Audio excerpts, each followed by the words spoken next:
That could be. What did you say? Could we move?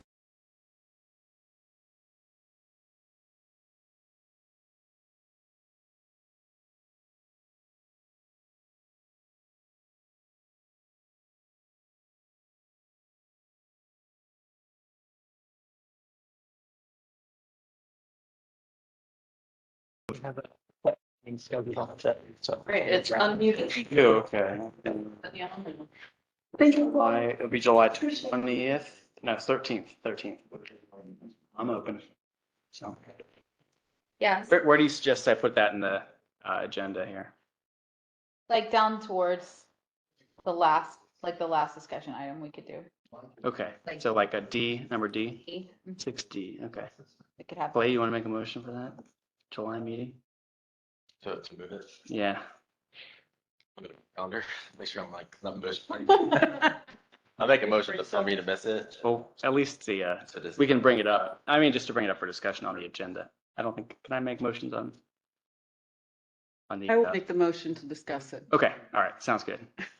Sorry, I don't want to put you in the. Second We it. don't have to do this yet. You don't have to do that yet. We haven't even started, like, we haven't even put meeting order. I know. Once I start, the lights are on, the cameras are rolling. I don't know if I can rise to the occasion. It's already recording. Oh, no. Already. Okay. Well, we might as well call to order our May 4th BPAC meeting. Thanks all for being here. To the board, everyone. Carrie? Right. Adam Lynch, Here. Matthew Lahane, Here. Gregory Goldstein, Jamie Jackson. I heard that Jamie's going to be out. Oh, yeah, right. So, I don't know. She has more important things to do. Aaron Frank. Jacob Pastowick. Hiding in the corner. Okay. Chris Clark. Here. Craig Pennington, also hiding in the corner. Linda's listed. Cassie Lloyd. Here. Ben Matters. Chris Collins. Lee Anderson. Here. Deborah Foltz. Is she online? No, but Deborah lately is. Okay. Lynn Faust Here. and Rob Maple. Jim Lynch. Deborah, we got you. Okay. Thank you. Thank you. Joe Bonds, John Summer, Kevin Brown online. No, not yet. Okay. And Clay Murray. All right.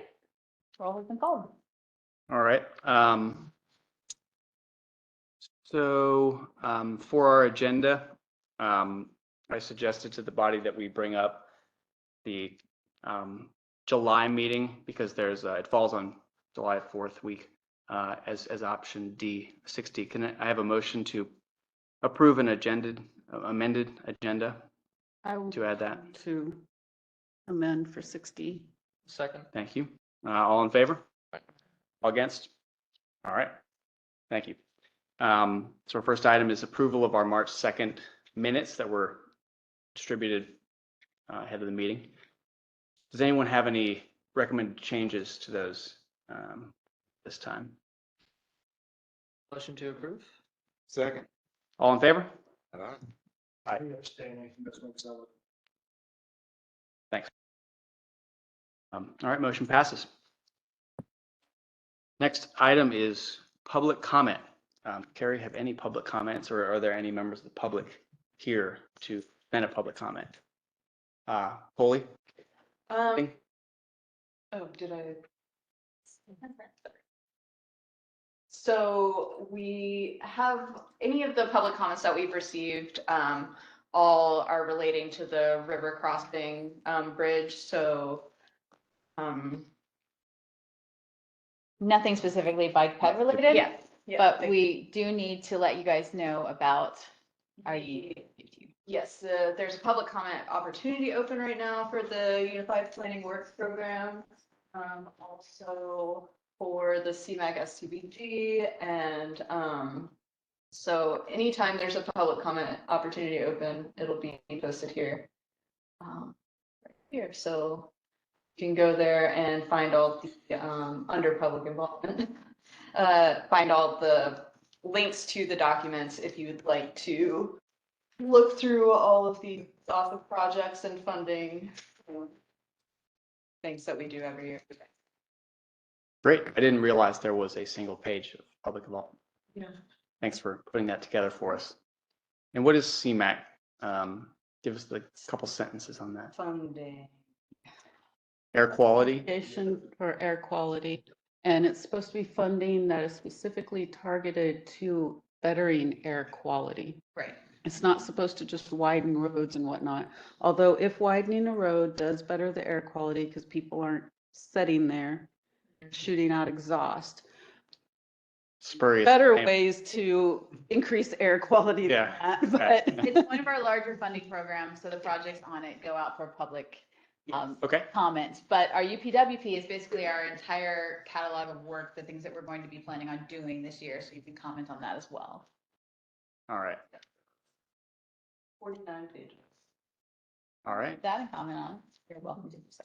Thanks for letting us know. And comments are received by email, or is there some sort of a form you fill out? Yeah, just send them to FAMPO. An email to FAMPO okay. Got it. All right. Great. Sounds good. Well, I'd like to move us to item number 6. That's our discussion and action items. So the first one of these is from me. Exciting downtown traffic study upcoming for the city of Fredericksburg. So I broadened the discussion a little bit on this item because I know I wanted to drop back and look at the project we're featuring today in the context of where we're at in trying to assemble this really important regional trails network. And I apologize, this comes across as kind of a city-centric map here, but it really is where many of these regional connections are. The city is kind of the nexus in many ways of the city, the county, Spotsylvania and Stafford County. So it just so happens that these things all collide right here in the city. And in many ways that makes sense. Centering our system around the train station and the bus depot, those sorts of things, which are both in the city, are a wise way to coordinate. So, but do know that those other regional connections are so vital, and we're all working in parallel. But this will focus primarily on the missing links in the Fredericksburg centric area. Let's go to the next slide. All right, so first off, a little kind of reminder of why I'm here on BPAC, why we care so much about protected pathways and providing alternative transportation in the city and the region. And that's because, I think the days of river advocates just saying, let's make car dependent sprawl as river friendly as possible, those days are over. We need to lead into a new era where we look at alternative transportations really as the future of transportation and stop simply widening roads. Certainly strategic road connections are on the table, but widening really is not an appropriate way to move our transportation systems forward. So an important way to improve our systems is to try to create connections so that people can get around easier by foot, bike, and transit. And that starts by providing safe and protected pathways to get people where they need to go and where they want to go. One thing that I'm always thinking about is the rise of electric bicycles.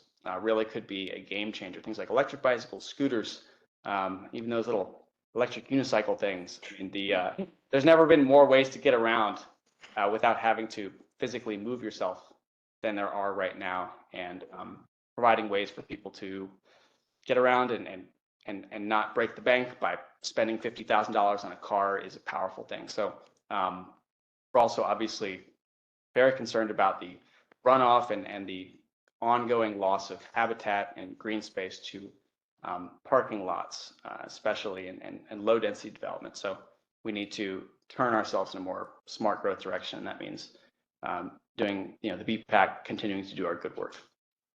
Let's go to the next slide.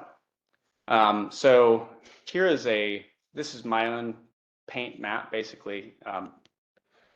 And I didn't run this by FAMPO. This was mostly me just shooting from the hip here, looking at some of the status of some of our regional trails in the Fredericksburg, Stafford, Spotsylvania area.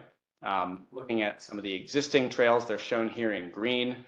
What you're looking at is, in many cases, you've got these kind of islands of protected pathways that are just a couple of links away from being this more cohesive trail network. You're also seeing the ongoing great work by FAMPO and by our localities to fund and build some of those other construction connections.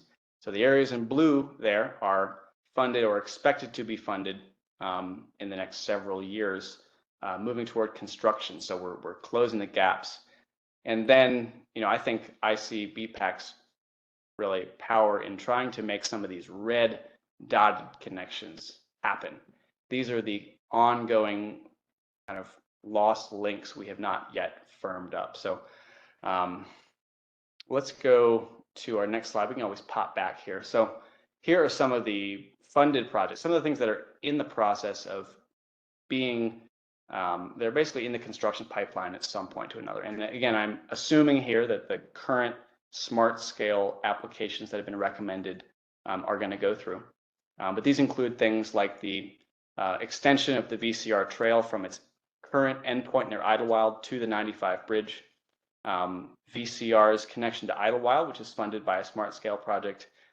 It's already confirmed. VCR going south from, or I guess the Route 1 trail going south from the VCR toward the city line. The extension of a path along Lafayette Boulevard, a protected multi-use path greenway on the west side of Lafayette there from the Fredericksburg Park community to Twin Lakes Drive is funded, and VDOT is working forward on getting that into construction. A small link where you see from Dixon Park to just south of Beulah-Salisbury Road, which is happening as part of a road widening of Tidewater Trail down there at Dixon Street, as well as a really awesome project that's looking like it's good, kind of going to happen here, and that is connecting the VRE to the VCR, that was a typo, the VCR and the VRE to the Bankside Trail, shown there right paralleling the river. Yes. I believe there's also the Dixon Park connector. So that I don't believe is funded yet. I believe it was recommended. Was it actually The recommended? DCR, the Dixon connector was Yeah. cities It's, smart scale. yes, Do you know geographically what is going to be connected there? on road from basically VRE to the To the end of Caroline Street. and then Caroline, it'll be a shared use path connecting down to where you have that blue path at Dixon. Great. All right, because I had listed that as a red dotted line, a true missing link there, but I'm glad to see. Mr. Chair, I'd also add that Dixon Park itself, deal with Salisbury, Spotsylvania County, right around smart scale. We actually have that shared use path going from Beulah-Salisbury down to Shannon Airport as well. There's a widening that continues well into Spotsylvania past the Wellness Center, down past the Wawa, Okay, and there's shared use path continuing on, so. great. This There's- is- So that's another one I listed as a red dotted, but it's actually a blue, so I wasn't even giving us enough credit here. It's exciting. And Carrie, what else did I miss? And well, no, just Jacob and I have talked about this, but in my copious free time, one of the things that we want to do is host a comprehensive map of all the trails that have been funded and are in some part of the pipeline, so that we all as a region know what is coming. Because I think that would be That a idea. great, like, help to planning and a morale booster, and like would get it out there for the public to see. Yeah, But I think that's a And wonderful how to idea. further connect the dots. yeah, and that would help And see the gaps better, and Because even the wisest elders in the room here, we don't even know exactly where it's linking which. Certainly the outside community doesn't know what stage these things are at. So it would be great to bring that out to the public. What's a way you think we can do that? Is there a forum you think would be appropriate for that? You think I mean- BPAC host things like that? BPAC is where We have the ability? we All all get together, and right. so right now, one thing we were dealing with today is, we don't have quite enough ARC Online credits to host everything we want to host, so we're working that out, and then we're gonna hire, Expensive. yes, they are. Really going to hole. Okay. But yeah, that's one of our projects we're gonna work. All right. Great. Yeah, Sounds good. one thing that's pretty cool about all this is you can technically, through off-road and shared use paths, with some of these funded, you can get from basically Fire Pit at the Quarry Trail system all the way to VCR at Hazel Run. We could do better than that. Disregarding the Route 1 We- bridge. And From Mott's. technically, yeah. Mm. So technically, I haven't walked that yet, but Might at Little Dave, technically be but, trespassing, oh yeah, you're right. maybe. Yeah. There's a little, yeah. Yeah. so, We're I mean, that is a, on that, other than the crossing at too. the Falmouth Bridge, which is obviously a sidewalk, Mhm. Belmont Ferry Farm on the Stafford side, and then Chatham across. Yeah. You can get all the way there, and that's probably what, 10 miles? That's it. Let's go to the next slide too. Yeah, That's, very- that's where some of the missing links are here where I include, and again, I misidentified a couple of them. But some of these include the potential extension on looking at the top of this map here of the Belmont Ferry Farmer Trail to the Celebrate Virginia North area, the so-called Cannon Ridge extension. The Chatham Bridge connecting to Ferry Farm, the Lafayette continuing to go south from Twin Lakes Drive, eventually to the school complex down there, the elementary and middle school, and eventually to the city line. And then finally, the important crossing of the VCR trail under, or potentially over Route 95. But the thing that I wanted to focus on today is that one kind of in the center, the Heritage Trail to Bankside Trail. So that is the most currently timely trail connection. And I kind of, it's the moment I think for that to get confirmed. So let's go to the next slide. Okay, so specifically looking, and actually was there anything from that last slide that you guys wanted to discuss? I know I'm kind of moving through these fast. We can go back if we want. The section that I'm most keen on right now is the small connection between essentially the Bankside Trail, which is funded by the city in 2025, to the I think the nexus of the Heritage Trail and the Canal Path. This is an important connection because it links up much of the western area of the city of Fredericksburg and ultimately, hopefully someday, to Spotsylvania County if some of those trails can get connected through Central Park, with the Chatham Bridge, which is the nice protected connection we have currently between the city and Stafford County. It also links residents, a lot of residents on the Stafford side, down to amenities like the train station. If you go south from the Chatham Bridge along the Bankside Trail, you can get to the train station. It accesses directly a lot of amenities, including the battlefield, the National Battlefield, the National Military Park, and a local landmark that the city is working hard to develop, and that's called French John's Wharf. It was a historic wharf that was run by one of the who's recently become known as a pioneer in African-American history of Fredericksburg. He had a wharf at the end of Canal Street, where Canal Street easement kind of continues and reaches the river, known as French John's Wharf. Some nice opportunities here is that it's possible and maybe likely that this particular trail connection can be built on the existing right-of-way, and even perhaps on the street, which would minimize the amount of construction expense that goes into this. Obviously, you want to make sure that a trail like this is protected, but it's possible to have an on-street protected facility. Another great thing going for it is that the city has funded this. It is currently essentially pending with the planning department. They're going to be looking at an engineering study in our current fiscal year that's going to be completed this spring. And that we think and hope is going to lay the groundwork for the actual construction of this trail.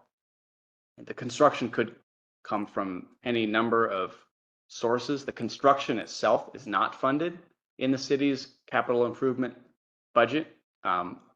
So once the city has confirmed that it wants to do a trail connection in that downtown traffic study, then it's going to go about trying to fund it. It's my understanding. There's another interesting aspect of that downtown traffic study is it's going to be looking at reverting a lot of the downtown streets from one-way 2-lane, so sort of boulevard style one-way streets into reverting them back into 2-way streets, which is a good way to slow down traffic and reduce some pedestrian and bike conflict points. So a lot of opportunities happening in that downtown traffic study. Let's go to the next slide. So red's not showing up too well on this map, but the location that's anticipated by the city for this connector trail is along Sophia Street, Pitt Street, and Caroline Street. Notice that north is kind of pointing to the upper left of this map.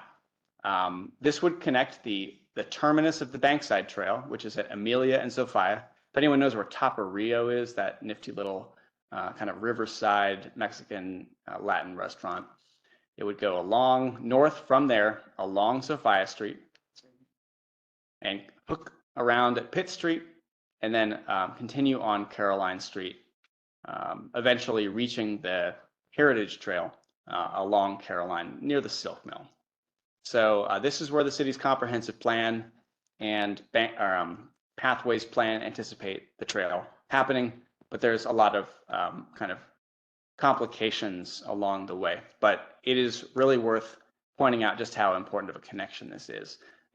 Trying to link downtown with the really heavily used Heritage Trail is a way that the city can see, trying to essentially market its recreational trails and translate that into taxpayer dollars and business for its downtown shops, restaurants, bars, finding a way to encourage people to, instead of just coming and walking the loop, 10 times, to go downtown and have a drink or stop for lunch along the way. You can do that by producing a safer riding and walking experience between the recreational trails and your businesses. I also wanted to point out those assets there. There are some amazing views of Chatham Manor from that Sophia Street side, especially French John's Wharf and the National Military Park, which is the location of one of the Union approaches to Fredericksburg during the Civil War. So it's a really important place where they actually had pontoons reaching across the Rappahannock River during the Battle of Fredericksburg. A lot of stories to be told along that trail. So let's go to the next slide. I'll talk about some of the challenges, or actually first, it is confirmed that the city wants to do this, but we all know that the comprehensive plan, while important, is still just words on a paper until it actually gets implemented. And fierce opposition can derail these kinds of things, as Stafford County found out with the Belmont Ferry Farm Trail. Sorry to name drop. That's before you even worked for Stafford, so we're going to give you a pass on that one. But it is important that we have people who are aware that this is coming down the pike, because oftentimes in the discussions here, the people that are most aware and animated by an issue tend to be the opponents. So by building a constituency and support, we're going to try to make sure this thing can slide through successfully. Next slide. So some of the challenges that could happen along the way. There's not a lot of right-of-way to spare, even though the city thinks that they can fit this trail on the street. There's not a lot of square footage to spare. What I think my sources tell me that they will consider removing either a traffic lane or a parking lane for some parts of this, which people don't always take well when there's a potential loss of any parking. The loss of a traffic lane might be a challenge for emergency vehicle passage. When you take away what was a way that you could sort of slide apart, a fire truck along the river down there, potentially taking away a traffic lane could be an issue internally with the city's emergency apparatus. And then, of course, not in my backyard resistance. Some people see bike lanes as a threat or a nuisance to their neighborhood, and can often come back fiercely against these kinds of projects. Next slide. All right, so what I've proposed is, so a letter of support to City Manager Tim Baruti. And I thought to myself, who would the best recipient of this be? And I suggest Mr. Baruti because, as the city manager, he controls the city's staff response to issues like these.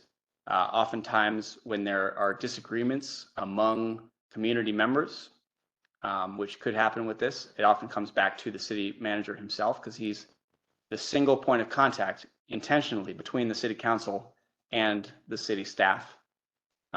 So he's also a very busy guy, and making these things more, bringing them back to his front burner can be a good way to show that this is coming and he should be prepared for it.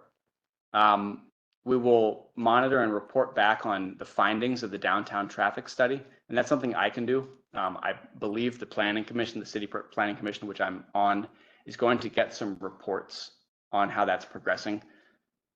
And then if it comes to public hearings or outreach, which could go either way, my hope is that the BPAC could be a way for us to communicate opportunities to do that to allies and people who are going to be open to this sort of thing and hopefully supportive. So that's sort of what I got out there at this point. Does anyone have any questions, or do we want to look back at any of the slides? Just a question on the location of it going down Sophia as opposed to, is that set or that's where the study is? So if you look at that next slide, actually, it is written into certainly the comprehensive plan, which is the most important. The pathways plan is important, but it's also a little outdated. The comp plan is updated more regularly. It does call for Sophia Street to be where that path happens. And I don't see a whole lot of alternatives. I know the city staff have looked at trying to sort of thread it along the river bank there, but that would require going into private property and also a lot more construction costs because it's steep in certain areas along there. You're dealing with a floodplain. It just gets messy. I feel like I was going to say if you brought it close, got it up to Caroline before, but I think you're still going to run into a lot of pushback of taking away parking space. Yeah, I mean, Caroline is an important thoroughfare city, and it's challenging to get anything going through there. Mr. Chair, I was just gonna say, I can support concept of letter for sure. And if there's any wording that you think is, The only thing I was gonna say about this, at least for myself, the only thing that would be a reservation for me, I totally, in terms of identifying which trail connections and what's connected to what. But my concern is absent of the engineering design, which is funded, actually being executed and having the final recommendations and identification of what are the mitigating factors. I don't want to go ahead and pre-select what the route should be and say that, it's going to be, it can be built within the existing right of way. I feel like I don't know enough about it. I don't have enough of the engineering. What are the impacts of what are within the existing right of way?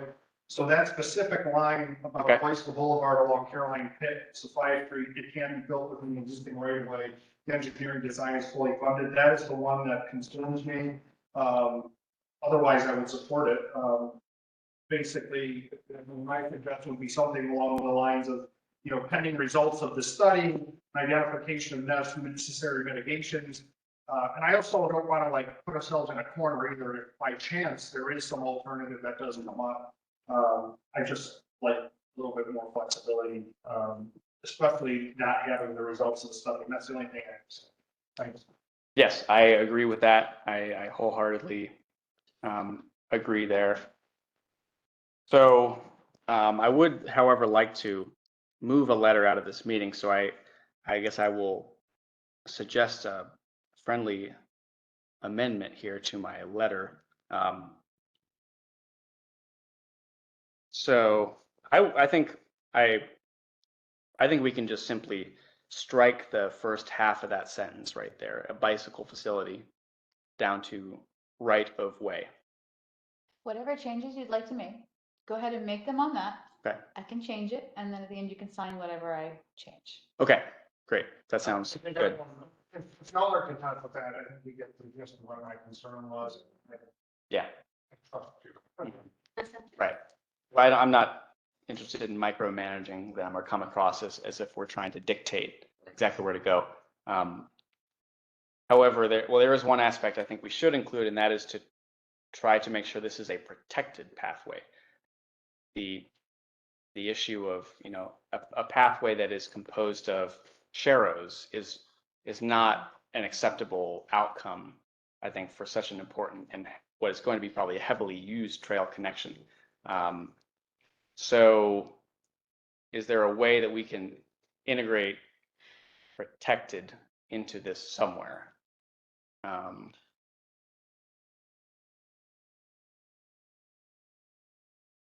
We could perhaps say, This connection should be a prioritized, the last sentence, this connection should be a protected something prioritized in the state's upcoming. are you able to actually edit this like up on the screen? That is, I right believe, now? a PDF. Okay, It can't be edited here, but we can edit it on paper and I can go back to my desk and change. okay. But you want a protected bicycle facility that is up to current VDOT Yes, standard. right. A protected. Yeah, you learned that lately, didn't you? The hard way. So I'll remove along Caroline Fitzify.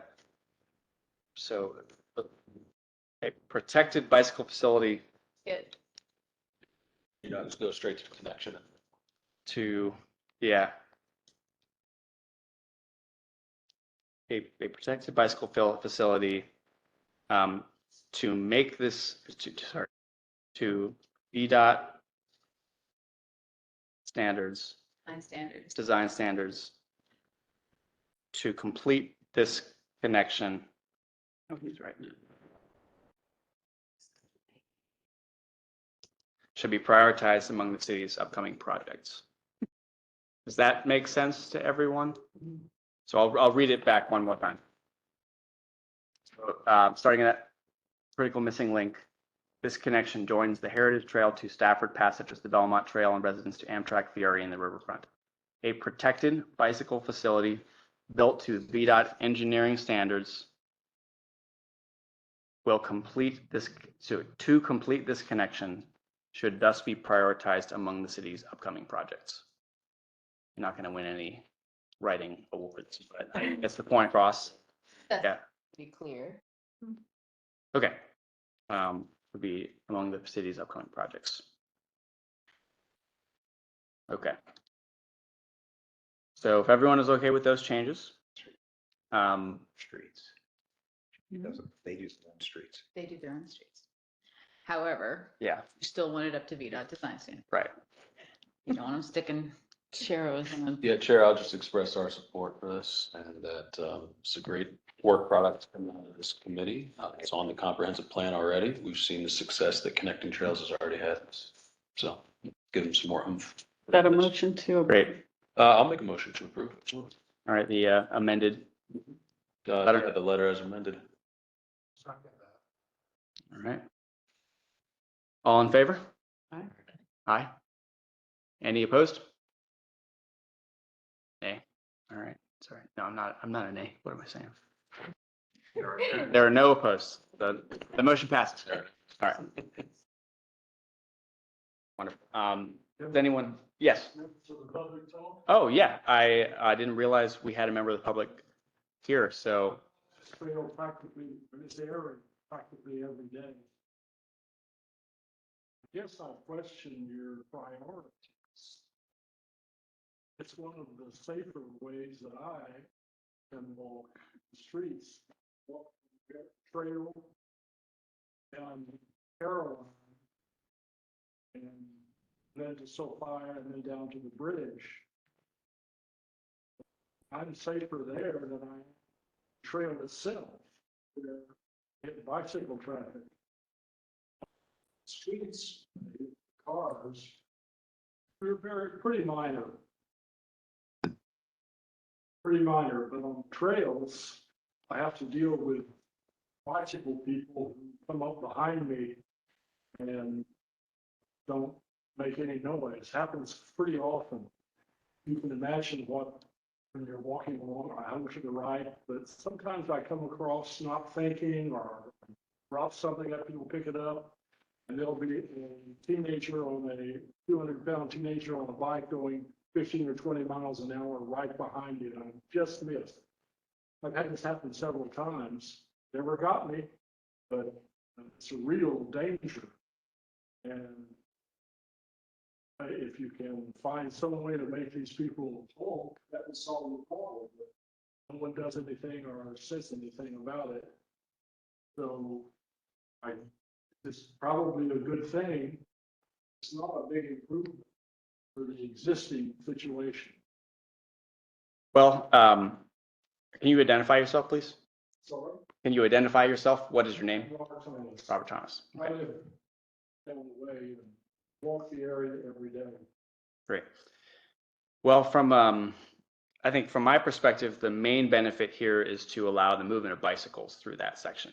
I think most people would agree that the sidewalk system does a pretty good job of allowing people to get off onto a protected sidewalk and get through that connection. So I agree. I walk it almost every day. I live on Sophia Street.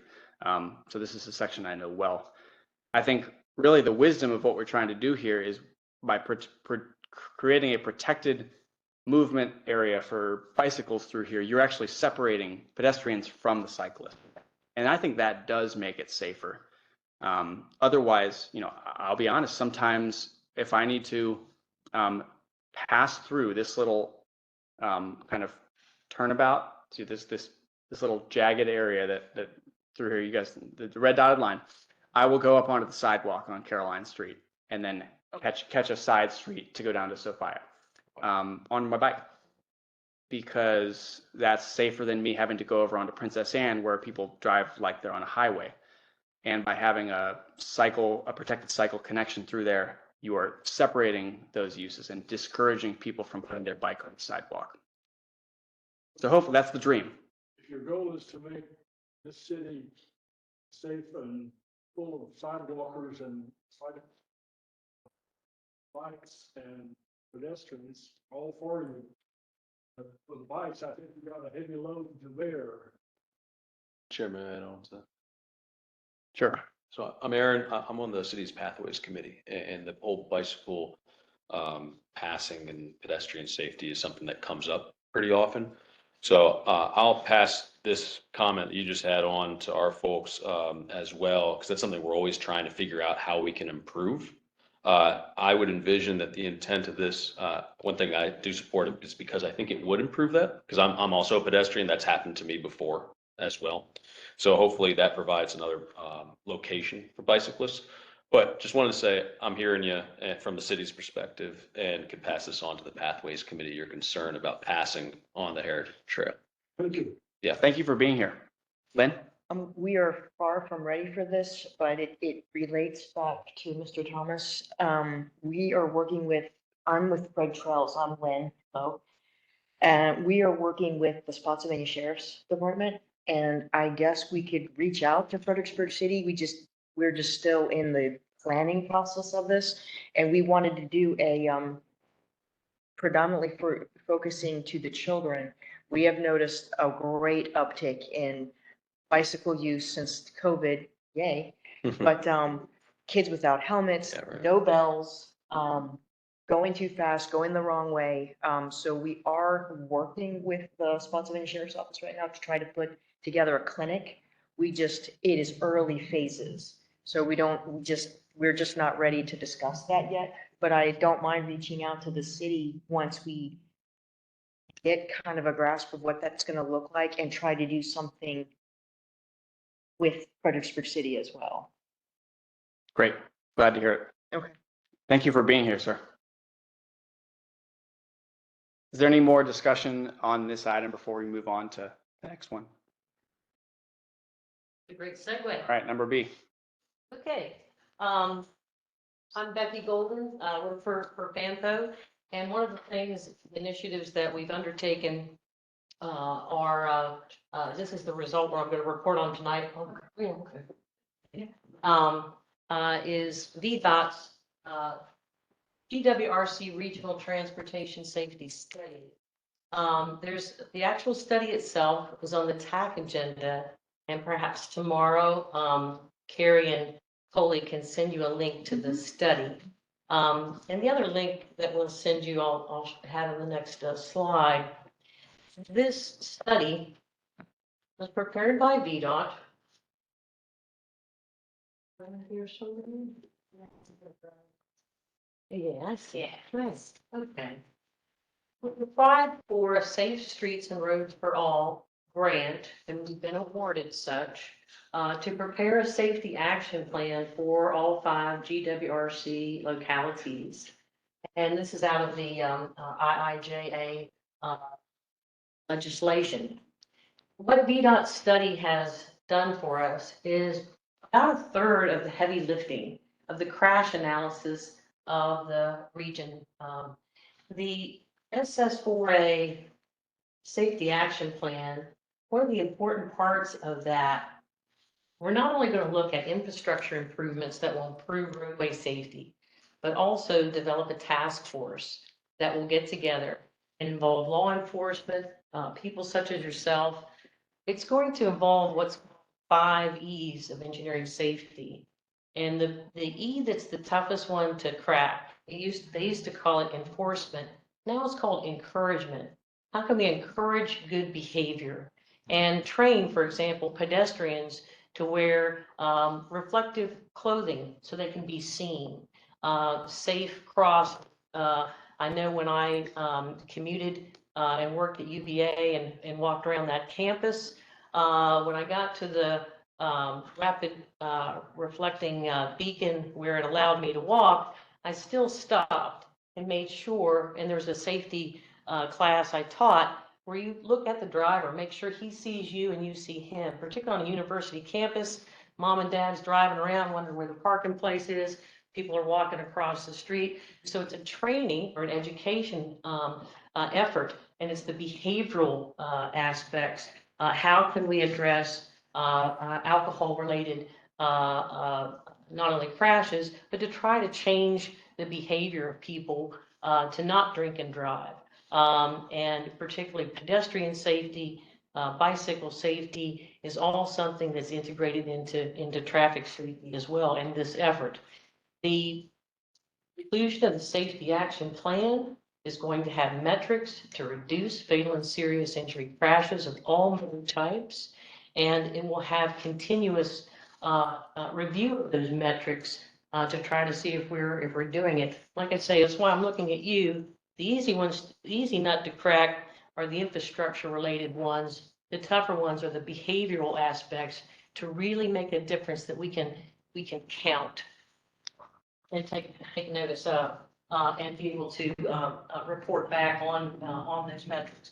So what this study has done, it has completed the about a third of the heavy lifting. I want to credit Linda Lasute that found this grant for us. Not every planning district commissioner MPO received this great work, and Linda's the one that brought this to our attention.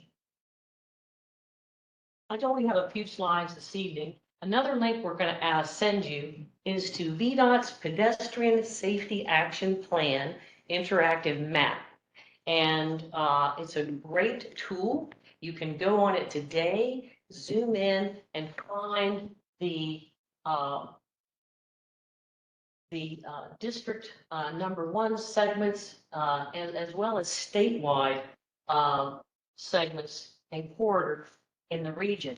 These 2 maps from the traffic safety study have overlaid the PSAP corridors in our area, along with the gray areas here is the health opportunity index, and they've also overlaid to the high injury network.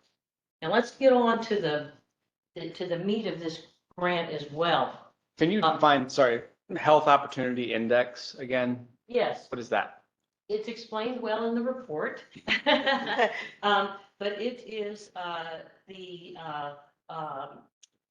culmination of about 5 aspects of health, dealing with air quality, also income, and access to transportation and so forth.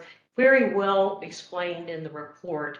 But the key and why we have these things overlaid, high injury network, health opportunity index, the projects we select for a Safe Streets for All implementation grant must be to serve underserved areas and be on the high injury network and address the safety needs.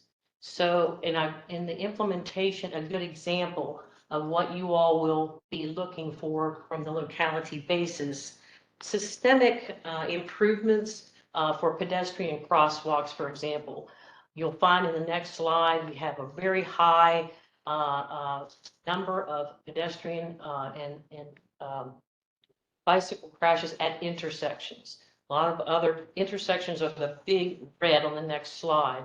So when we think of Safe Streets for All grant opportunities, once this safety action plan is finished, out of that plan will come projects that will evolve. In addition to the behavioral ones we talked about earlier, traditional ones like enforcement stops and so forth, doing now, and strategically locate those things. But the thing that will probably be the most successful for the pedestrian and bicycle community here will be to look at systemic intersection improvements for crosswalks and signal controlled, that kind of thing, just to get you in mind. Probably the typical infrastructure project will be to take our high injury networks in our rural parts of the county. Right now, they have, two pretty good, maybe 11 or 12 foot wide lanes, but to create the shoulder necessary for a recovery area, that's going to involve acquiring right of way for the utilities to be relocated, to lay the slopes back so that when you do run off the road, they're recoverable slopes, and then to basically move the ditch over for a wide enough shoulder for a recovery area. That can be used, of course, by cyclists, but it's just considered a paved shoulder. We're not going to put any markings on it, but it certainly is not only a way for recovery area or a breakdown area, but also snow removal. And when you do have those piles of snow, you still have 2 lanes running through. An interesting chart, I'll spend some time with you here. We talk about crashes, there's a crash severity scale, the CABCO scale, KABCO. And K is for a fatality, A is for a serious injury, B is for a visible injury, C is for a non-visible injury, and O is for property damage only. So we use KAB, that's fatality, serious injury, and visible injury. And one fact about the raw data here, 75% of all KAB crashes in the GWRC region are on 13% of our roads. So that's great. The good news, bad news and good news, but it's good news and good news. We now know the roads to focus our infrastructure projects on. This read vertically. Okay, so when we look at roadway departure crashes, the high percentage down here in bright red involves impaired driving. And that's one of our behavioral things to try to attack. And I'll get out of your way here. I'll just kind of point from here with the pointer. The bicycle and pedestrian crashes mostly are at intersections. We look at roadway, and then when we look at speeding, they are roadway departure crashes are mostly those involved with speeding. And so there are great, in that report, there are charts done for each locality like this. There are maps done for each locality. There are lists for each locality that list your top 10. And then there's a top 100. It actually has the segments of projects. For example, in Caroline County, it just, one of the high injury networks is 606 Mud Tavern Road, from Orrock Lane all the way to Route 2. And so they're really and the other one in Caroline is, I call it Tidewater Trail, but Fredericksburg Turnpike, going down through there. And I witnessed a very severe crash myself with the runoff road and that grabbing the shoulder. And VDOT has done the great shoulder wedge on Fredericksburg Turnpike from 17. It stops at the Caroline line. I'm like, why didn't you keep going? But it's beautiful. There's a beautiful project done this year, and that shoulder wedge or shoulder widening is a real lifesaver when you look at crash reduction and crash analysis. So the report is in draft form. We haven't received comments on it yet. One of the things you'll see in this report are the transportation disadvantaged locations. There's one in Spotsylvania County and City of Fredericksburg, and in the sort of the Partlow area, there's Spotsylvania. So the map is great. One of the outcomes of this study, VDOT is going to create a dashboard, just like their PSAT map. So you'll be able to go on and really zoom in, and it'll be an interactive map that they'll be wrapping up. The new FY24 Notice of Funding Opportunity has changed the transportation disadvantaged definition, and they're going to be integrating the FY24 mapping, which they tell us expands that area of disadvantaged. And they said Caroline County is almost all considered transportation disadvantage. So we're now taking to the GWRC our contract with the Federal Highways Administration. The localities have committed to the local match. Also, all of the infrastructure projects will require a 20% match by the locality in which the project is located.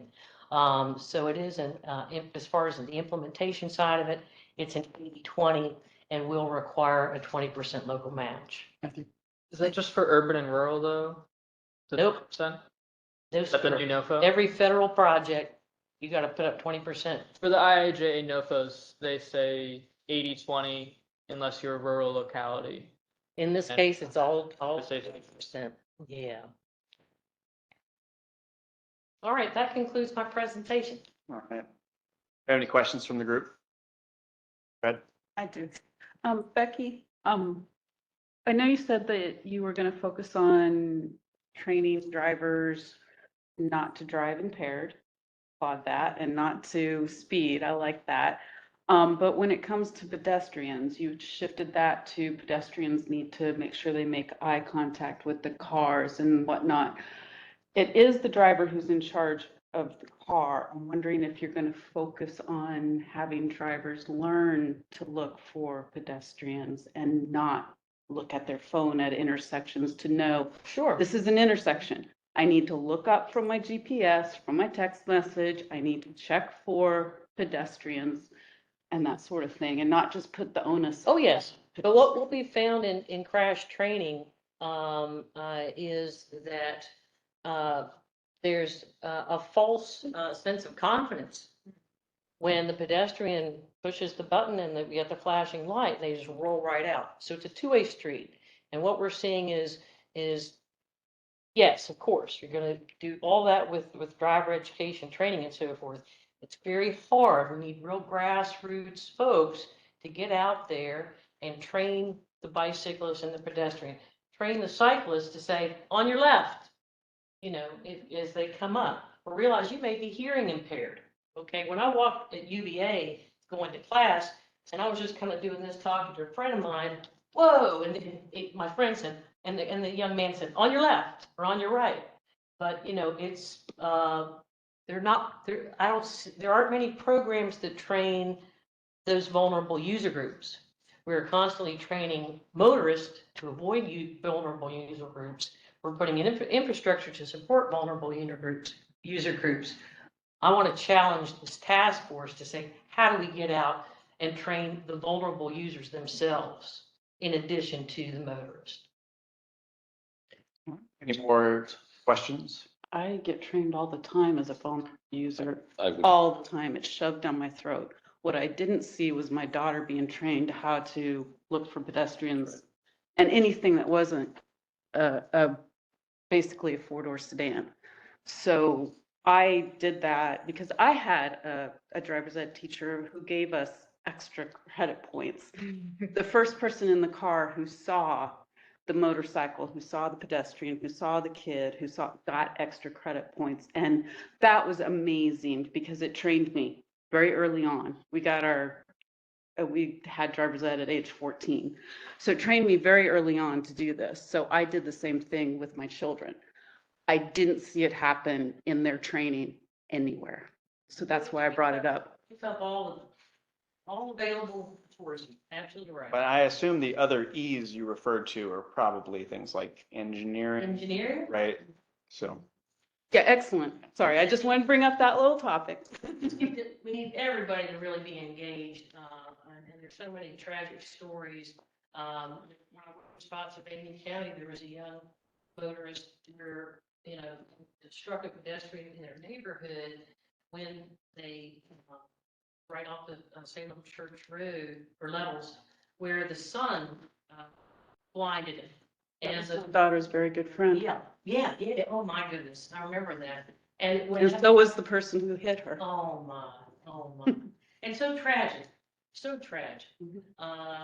anyway, things like that, and how can we, particularly that's a young driver, how can you try to, anyway, I want to hit all those, Lee, I'm to 2 years. Excellent, yes. It's like, when it happens to me with the sun in my eyes, I'm like, oh my gosh, I can't see a thing.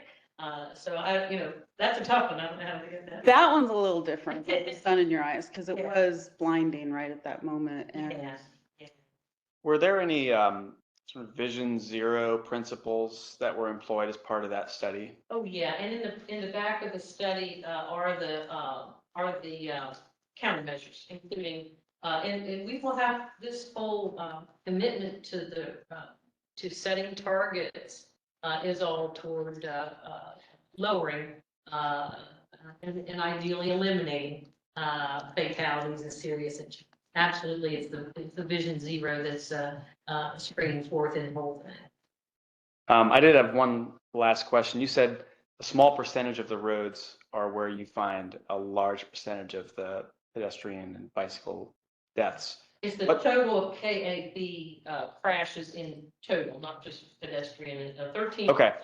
75% of KAB crashes occur on 13% of our roads. And that's in the GWRC area here? The whole 5 jurisdictions. Okay. What sort of characteristics define those roads? Like, what are the common threads that you find? What's a typical kind of dangerous road for those? Usually the legacy narrow roadways and curves, runoff road departures. I'm assuming in rural areas, places with like sharp curves. Well, high traffic volume and narrow lack of shoulder. Brock Road, for example, is possibly County, is on the high injury network. Mud Tavern, as we talked about, road, Trying to get Caroline, morning. Fredericksburg Turnpike, where it's the coastal plain soils. So like narrow, windy roads. No. And it's the lack of shoulder, lack of firm shoulder. And there's also like US 17 is on the high injury network. Right, because I was thinking to myself, someplace like 3 in the city, Plank Road is one where I've heard several pedestrian deaths. Tidewater Trail, we've heard there was another pedestrian death on Tidewater Trail. So I was kind of surprised. I thought, are those in there too? Focusing on pedestrians. It's just overall total. Okay, And by crash severity. I see. Serious injury and. Like a lot. Got it. Okay. Yes. Oh, God. For myself, They're I'm going to very the lake. appreciative of this information. I Across appreciate from the also that courthouse. Ellen, who's the Oh, so much. So, it's for myself, when I see reports of unsafe road Road crossing, part not of at intersections, crosswalking, dark posts on in the middle of the night where you're essentially camouflaging yourself with someone approaching you at high rate of speed. I know there's defensive driving, but I, as a person who doesn't want to be hit by a vehicle, also agree and try to entertain defensive walking and biking myself as well, just to try to protect myself. So anything you can do to not camouflage yourself in the middle of the night is probably a good move as well. So I think there is education that's valued in all cases.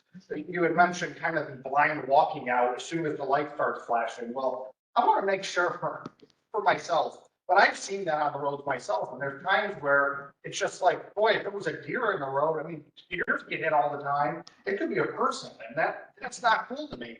But these vehicles come up quick in the darkness, and if you're not visible, I mean, it's a similar situation. So I don't know, I'm appreciative of that. The only question I had is, are the website links for these already? Because this is actually a good follow-up to the inquiries that we received from the citizen at the last meeting, talking about those Tidewater Trail incidents. And I will let you know that, as part of the minutes, there was a suggestion that we follow up with emails.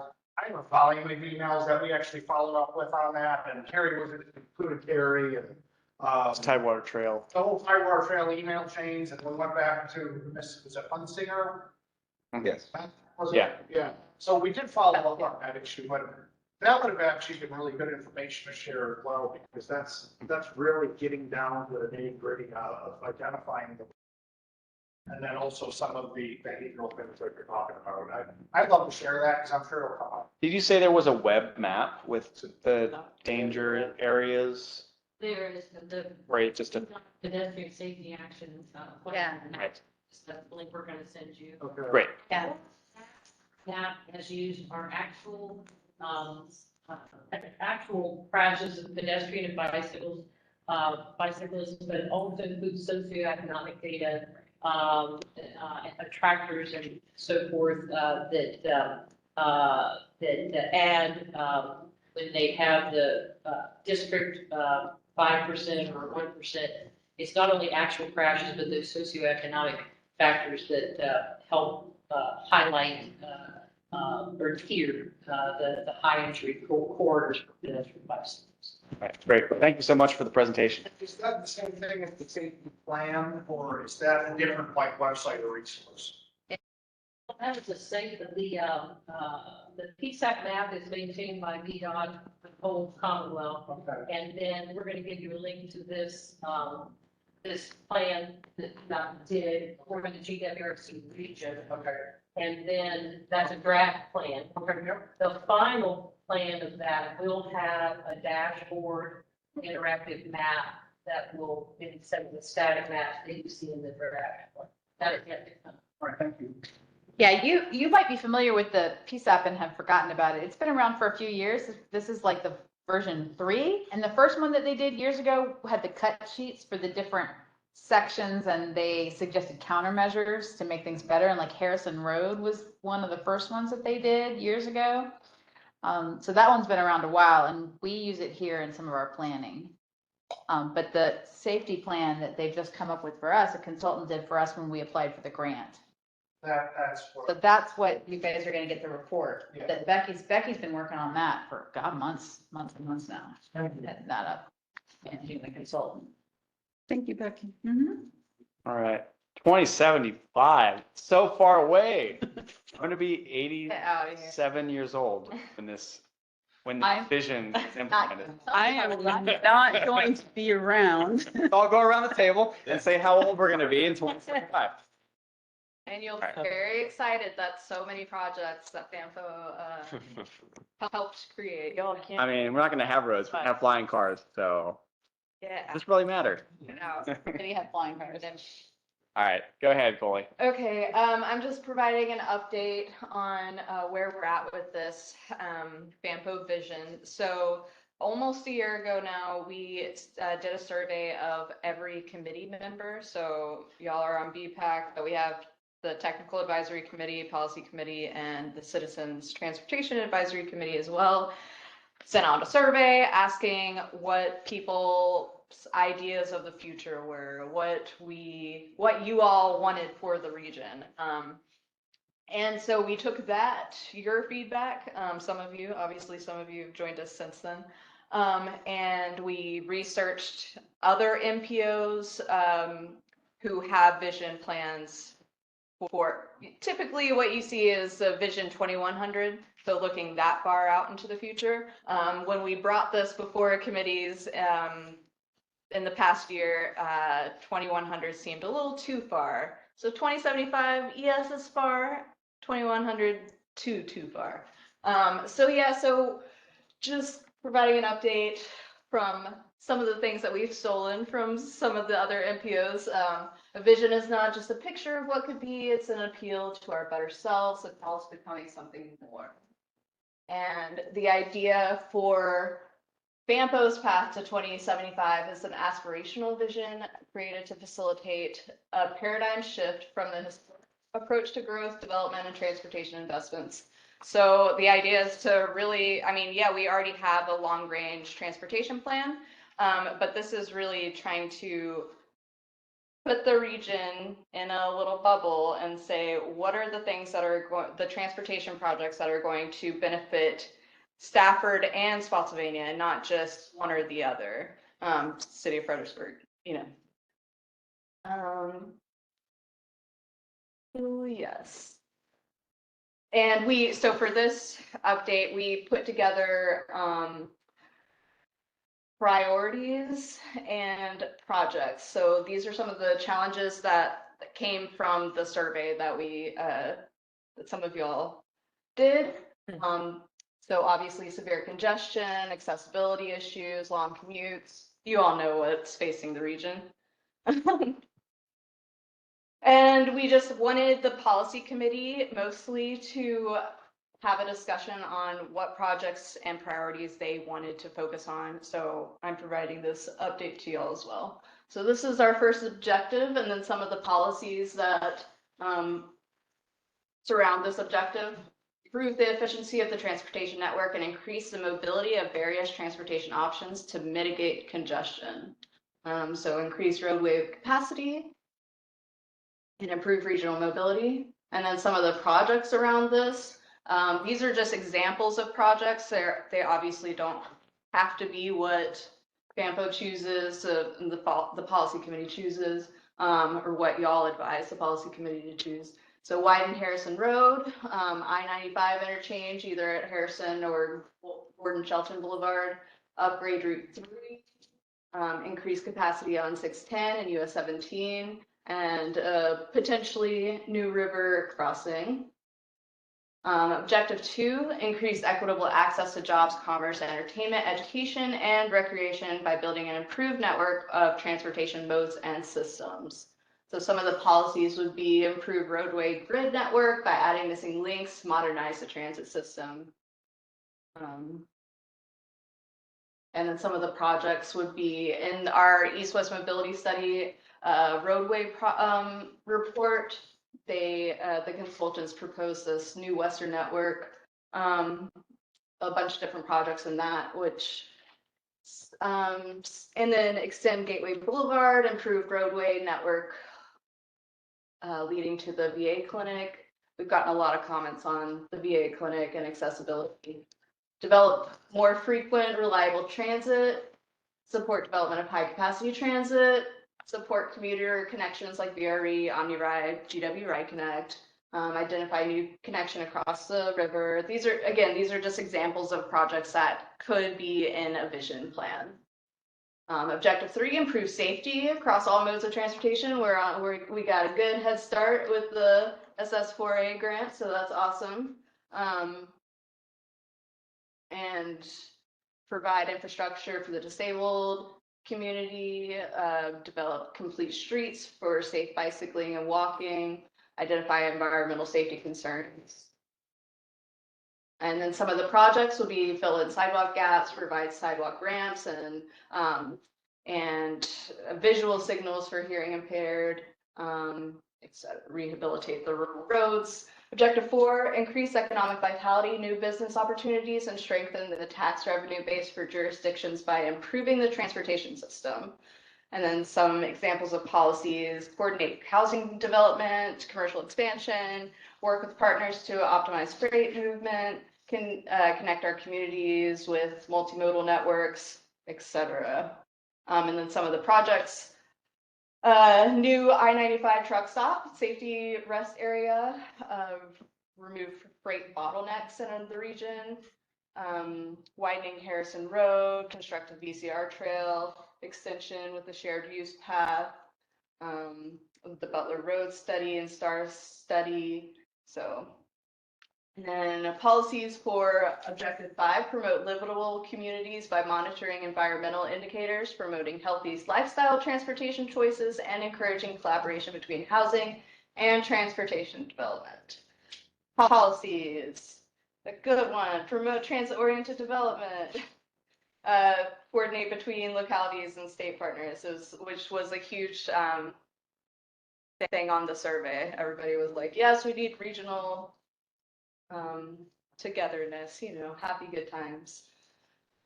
And some of the projects for Objective 5: VCR trail expansion, the tunnel, Chatham Heights shared use path, the Central Park shared use path, Tidewater shared use path. Lots of good stuff in here. Objective 6, expand funding opportunities for the regional transportation system by maximizing currently available funding and identifying new funding resources. And some of the things that this includes, not necessarily a policy or project for this one. And then Objective 7, retain and fund institutional resources and staff necessary to implement these awesome things. Yeah, so the next steps, we're just circulating to all the committees, and we're hoping to move forward with some sort of plan at some point. Any questions? Yes, Jacob. Yeah, I have a question. This is piggybacking on to Becky's presentation just before. I noticed the item in there to rehabilitate soft shoulders. In terms of like pad, regional and local plans, in many instances, for some of those rural roads, we've identified motivating a lot of those soft shoulders and actually creating, you know, out of the travel lane, hard shoulders, so they're bikeable or walkable, like not within the travel lane. So does rehabilitate soft shoulders just mean relaying soft shoulders, or that means hard? Yeah, that's what exactly, yeah. Should we rework? A long way to get to that. Yeah, sure, but thank you. Okay. Do we say hardened soft shoulders? I think we should. I had the same question. It means paved soft shoulder. Paved soft, So that they're usable. yeah, paved, asphalt. But you can't use them as a Could be full-on. rock. No, yeah. Yeah, they cannot technically be considered bike lanes or anything like that, but they are still useful. Rehabilitating some. Fellows, Like when you have an ambulance passing you on Route 2 and you have to pull off and you're like, let's go. not like die trying to get out of this. Exactly. Let's not go in the ditch. Yeah. Question: would there ever be consideration of the East Coast Greenway in addition to BTR, some of these regional things? East Coast Greenway is such a major one, like for Stafford, Yes. for Caroline. It's long. Maybe note that as a project It's, in the, I didn't see East Coast Greenway specific. it is foremost in my mind. I don't know about these other people. Yeah. That's more the north south route, but honestly, I mean, and I know with Caroline, we have some still connectivity questions, which actually I saw something about what we're studying for Caroline, well, maybe that could be. I'm on the stakeholder group. It's in my mind. I gotta talk to both of you after the. that's a good project. I spoke to Elliot Caldwell last week, and we need to have a meeting. East Coast Greenway guy. Thank you, because that was great feedback. Is there any recommendations in the study about some structural changes you can make to, for example, try to coordinate better regionally, aside from the counties just individually working with each other? I mean, I would think, you know, more of an Oregon-style regional land use planning might be one way to do that, or the state, you know, realizing that VDOT is spending all its money widening roads in the exurbs, and maybe we should be incentivizing land use patterns better from state level. Maybe you're gonna answer my question. Kind of. Could you talk a little about the policy committee response? Oh, yeah, I think that that's a- is the yeah, answer to his very good. question. Yeah, so one of the things that they want is to have more specific of, these are the priorities. And these are the focus that we're going to do with this vision. So like focusing on transit or focusing on roadways, like one or the other, not all of them. I don't think that really answers. Well, having lessons learned from other states Yeah, oh, definitely. might be interesting. And I think that's one thing that Ian is doing really well. I don't know if I'm just vomiting at y'all right now, but he keeps bringing up all these ideas, this transit-oriented development, land use, and the policy committee wants to see a map of the region with they do. without the boundaries that shows the new zoning. Radical. I know, right? So Yeah. with all the They want land use. constrained plans on it. Yeah, they want a land use map of the region. With the no build That and was the the item that was, I think, So- talked about at planning commission, the comprehensive plan analysis. Yeah. Maybe that was at city council, one of the two. Someone had asked about it. And where we are with this vision plan right now, it's meant to be like a discussion starter. Yeah. To get us all thinking. Yeah, okay. getting and to that discussing point. and figuring out what our grand vision is, what we're trying to do here as a region. Yeah. So we're not just like going in all these different directions and not accomplishing an overarching thing. But So yeah, that's- you're, sorry. And it takes a while to develop a thing like that. Yeah, I was just gonna say, your question was exactly what policy committee had asked for. Was Yeah, more great. understanding of more of a regional vision, getting rid of the. You've made the borders, point that, All you of know, that. we gotta do these things. How do we get there now? That's, Yeah. so I think you're doing a great job building on logical, leading the horse to water. Yeah, and if it never counts to like, if a vision plan isn't ever developed, at least we've encouraged regional discussion, so. Yeah. It's a win in my book. Mhm. Very good. All right, any more comments, questions before we move along? Okay. All right, next is correspondence. So we have no correspondence. We do, I thought we had Fred Trail. Oh, that's our correspondence. That's right. Okay. That's our Oh, correspondence. sorry. Did we add an item D for? Oh, yes. Yeah, item D. My goodness. Got item D. Take it back. Thanks, Matthew. Nice. So, yes, this was pointed out that our July meeting falls on July 6th as scheduled right now. I suggested that we consider rescheduling that meeting, not simply canceling it, because 6 months is a long time to go without a meeting, in my opinion. But if folks would, have the desire for a 6-month It would break be from 6 months, but it would be a long time. 4 It would be 4 months. 4-month break. It would I'm be- okay. 4 months. That's not as bad as I thought when I. We wouldn't meet again until September. That's still a long. That's still a long. So I'm willing to accept, feedback on that. Do you have any thoughts about? That's what you do. Yeah. It's 2027 right now. Yeah. Some folks Well, go on vacation. Yeah, we thought it would be a big vacation week because July 4th falls on like a Tuesday. So Yeah, I've got it pulled up. I'm Yeah, I don't think anyone's Burnt date. in the office Monday. if people are not anticipating taking any vacations from well, BPAC, then we can stick with it. Or unless Carrie's not telling us, Carrie. I mean, Um, it all depends on what everybody else wants, but I would be happy to move it to the next Thursday. Stay here on the 6th if it's best for the But- committee. Did have a thought, Carrie, and maybe this is something you guys are probably thinking about, but smart scale and how FAMPO is going to go about that for fall with deciding on projects. We could meet in August and then again in September. I just don't know when you guys are You starting guys that can process. without me in August. Oh, okay. I will be with 10,000 of my best friends, Like she is every year. like I am every week, in the middle of Pennsylvania, no power. Okay. Oh. Pensick, Do you think that would? medieval encampment. I just, when we did smart scale a couple years ago, there was discussions of smart scale projects throughout the fall, and there was only transfer BPAC to discuss it once. Okay. Before projects were kind of decided on. Yeah, so the deadline, Yeah. October deadline. Yeah. Yeah, you know that's not actually a deadline. I know. Okay, I'd rather have Carrie here for our meetings. I don't want to go. thanks. I can't imagine a BPAC without Carrie. There's never been. Well, there one. won't be a, You are BPAC. All the 6 years I've been here. Yeah. Go ahead. oh no, I was just gonna say there won't be a board meeting in, There are no meetings in July except. yeah. Oh, So if we met in August, there wouldn't be anything new.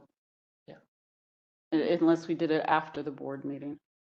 So I could, just keeping it where it's at, or I mean, then We can keep it where it's at, or we can move it to the next week, which we sometimes do. Like last year, we moved it. Actually, I think we had it at the end of June last year. We moved it back a week instead. We were weird last year. well, does anyone have any strong feelings? Does anyone, for example, have a vacation scheduled on July 6th that they would be missing this for? Yeah, with the 6th, I've already asked my alternate to attend meeting. They haven't even been able to verify if they can attend. I will be doing the 6th. All right. Anyone else have any commitments on the 6th? We'll be out that week as well. Okay. We're determining whether we're gonna go back to Pisgah or Vermont. Nice. So for some mountain biking, we will have electricity, though. We will have. I'll battery pack. I'd like to suggest. Shower, electricity, running water. That's awesome. But, Jealous. I can ask my vice president if he'll attend. I'll suggest we go to the 13th, the following week. 13th sounds good. If that rings any alarm bells in anyone's mind, let me know, but let's go with that. Okay. And so update your calendars accordingly, please. Excellent. Okay. All right. I will update the invite. Okay. So now we're on to correspondence, but we have no correspondence. Except we do. We do. All right, Lynn. May I? Yes. Hi. Fred Trails had a collaborative effort with the Spotsylvania County ROTC in April. We had 3 work days. One got rained out. It started thundering. We called it. So we combined, I believe that was riverbedding, but I can't remember anymore because it was too many weeks ago. The first day was at Mott's Reservoir, and this is the back. You can go to fredtrails.org if you wanted to check the map out. The Quarry and Mott's maps are on Fred Trails. This is the back side after Isle of Pines. There was a fall line there with a severe, if you're going, give me a second, counterclockwise.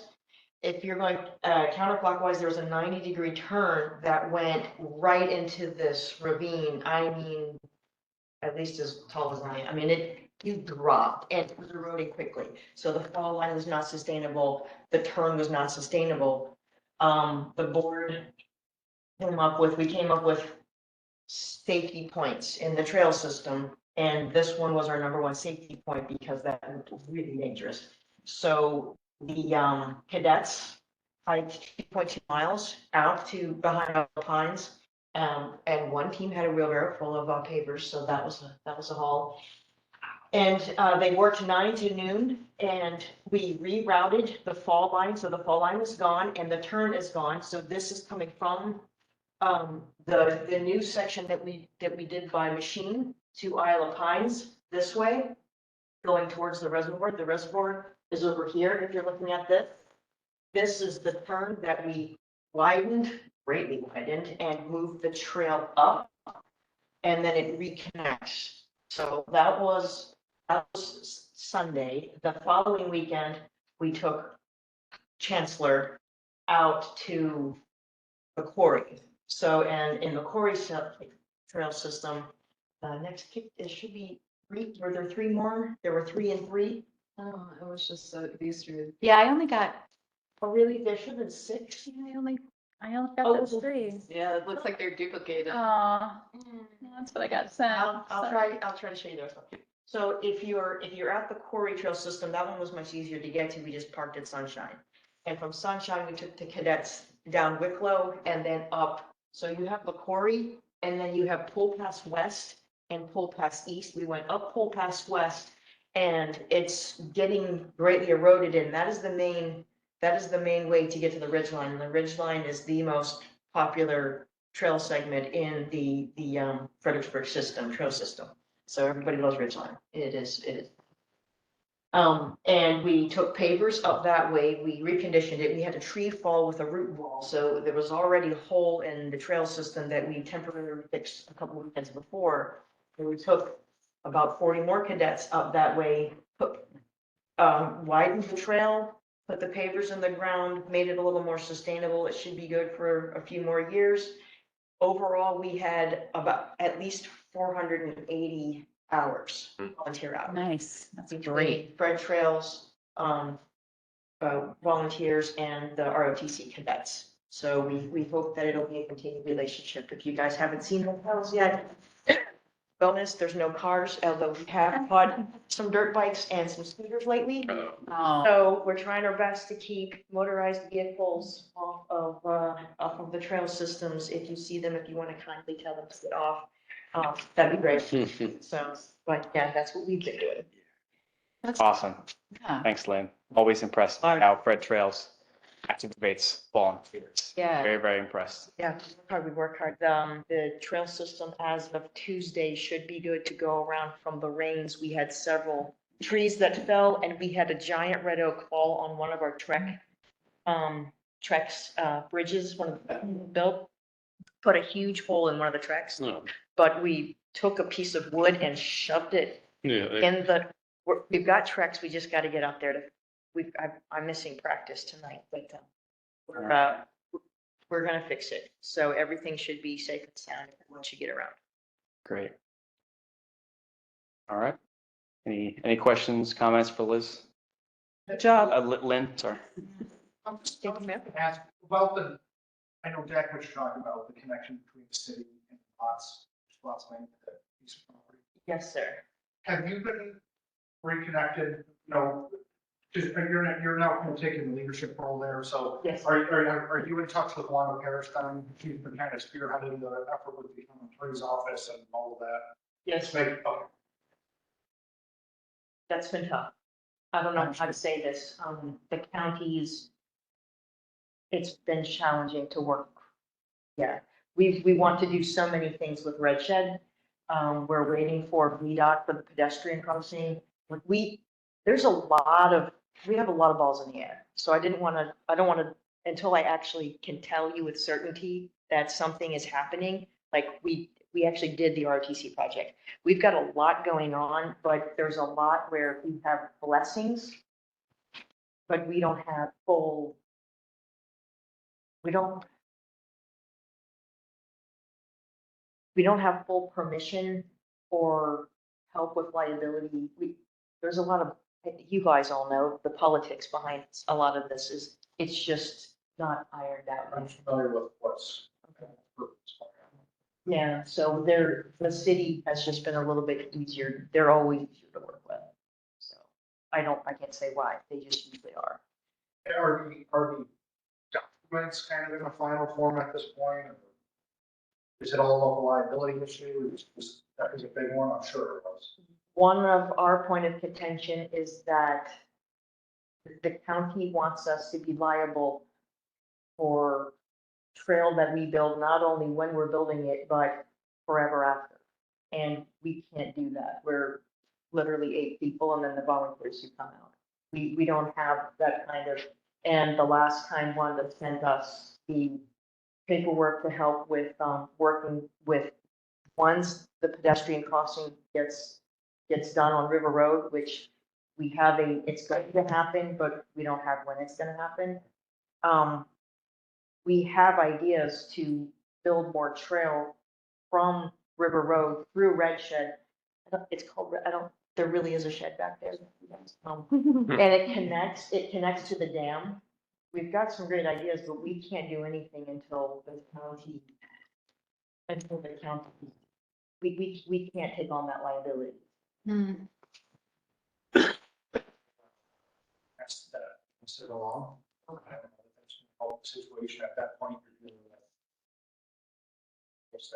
Yeah, it's, and this was taking years. This was, I think we're going on like 24 months now. Yeah, I mean, Yeah.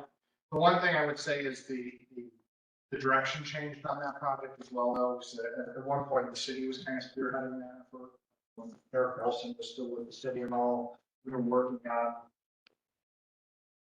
an agreement with the city, because the city kind of backed out, so we're not doing it, and they handed it off. And kind of another direction that there wasn't an interest in establishing easement, it's a whole thing. It is. I was involved when Eric was. Okay. So I have some background on it, but it's kind of out of my hands, and I was just wondering. It was going more smoothly than so I guess prior to the baton pass, things were working fairly understandably, but, we're just hitting snag after snag right now. So we're kind of at the projects that we do have lined up, that we do have the green light on, is with the city, and it is like inside lots or rehabilitation of quarry or fine tuning some things that we are able to do. We've got some new trail, some more perimeter work that we're looking at doing at Mott still as well, because we do have the blessing to do that and the funding. Is there a specific, I guess I'd ask, would you be able to, I don't know, maybe you've already shared it, be able to provide kind of a summary of how this is able to happen in the city? And not right now, but Talk to, so when I talked to Mike about how things are happening, and he invites us and we have meetings with him, yeah. he kind of asks how things are going with the county, and he shares how to get things going. Do you have a memorandum of understanding with the city, or what, is there Yes. some sort of agreement? We do. We do have an MOU, yes. So now, it's interesting, And because it goes back all the way to Silver, so we have permission to go through the Silver property with Mr. Honecker. I know when spots being in the Weedway Commission, which was much more active. And it's come up under Red Trail. So, Rob was going to their meeting. yeah, you know, at one point, they had an active MOU established with the county. Historically, they built their projects on private land though. However, there was going to be, they were working with county parks and recreation park system, trying to pursue some trail construction along Massaponax Creek. Unfortunately, they weren't able to really pull together the volunteers and the funding necessary to do what they wanted to do. But I'm just wondering if SGI didn't have all of that to deal with, I'm wondering if there's like an MOU angle that can be pursued, that can be treated like a park system. I don't know. I mean, I'm just shooting here, but Yeah. just a little past. MOU is more favorable, but the situation has been proposed. I don't. Bless you. I can talk to Rob to see if any of that is an agreement with the county, or if he has wheels in motion on that, It's that he been could a pick little up while. and keep going with, Okay. but, Okay. but no, but our MOU is with the city. Right, I understand. Okay. We'll do what we can, whatever help I know it's you not can a big provide. piece. It's a little piece. We'll take it. I understand. All right. Thanks. Let's move on to our staff reports. Okay, for staff reports, I did take, so every month I lead a medieval hike on different places, and we went to Mott's last time. Okay. So I had like 20 people in medieval clothes out on those trails like all day, and it was really fun. So, and I talked about Fred Trails. Was that on a Saturday? It was a Sunday. It was on April 16th or whatever that Sunday was. We did run into someone dressed. Must have been. Would have been us. Okay. Can't A different- imagine it would have been anybody else. We're like, what is, we're like, who is this? Should I go back in time? Yep, that, Way yeah, back. they were, Halo, I think, as well. So, I mean, yeah, yeah, there you go. That was it's for all users, so. Even weirdos. Just don't, There you go. Fun. Well, Enjoyed it. great, I'm glad they enjoyed themselves. So also last week on Thursday, I spoke at the Virginia Land Conservation and Greenways out in Harrisonburg and about our 2020 Greenways study and its outcomes and how we work together as a region to prioritize our trail planning. And that went really well. I met a bunch of great people.